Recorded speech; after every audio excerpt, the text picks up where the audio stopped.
আসসালামু আলাইকুম viewers, Tania's daily ব্লগে আপনাদের স্বাগতম।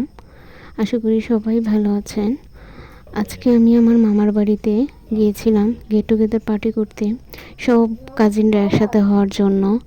আমার মামাতো বোন, খালাতো বোন, মামাতো ভাইয়েরা সবাই একসাথে হয়েছিলাম। খুবই ভালো লেগেছিল সবার সাথে দেখা করে। খুব এক্সাইটেড ছিলাম যাওয়ার আগে যে সবার সাথে অনেক দিন পরে দেখা হচ্ছে। যাওয়ার পথে দেখি মাজার ও রাডিবাটের এই অবস্থা, এত ভয়াবহ অবস্থা। দেখুন, পানি দিয়ে ভরা ছিল। যেতে যেতে রাস্তার কিছু ফটোশ্যুট করেছিলাম, কিছু ভিডিও ক্লিপ নিয়েছিলাম, সেটা আপনাদের সাথে শেয়ার করলাম। মামার বাসা পৌঁছে গেছে। যে এটা হচ্ছে আজমপুর কাঁচা বাজার ব্রাক মার্কেটে আমার মামার বাড়ি।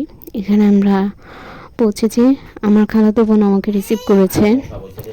তারপর উপরে উঠলাম। আগে 2 তলায় বড় মামার বাসায় গেলাম। বড় মামাদের বাসা থেকে অনেকক্ষণ বসে আড্ডা দিলাম। এটা হচ্ছে আমার ছোট ভাই।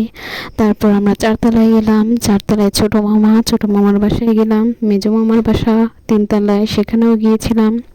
তারপর বিকালে সবাই পার্টি দিলাম, টি পার্টি ছিল।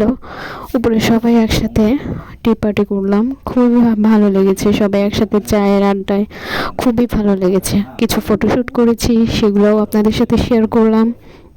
আমরা ওগুলো হচ্ছে বোন, মামাতো খালাতো বোন ছিলাম, আরও ছিল অনেকে সামনে আসেনি। সবাই আমার চ্যানেলটাকে সাবস্ক্রাইব করবেন, শেয়ার করবেন এবং লাইক দিবেন। আসসালামু আলাইকুম।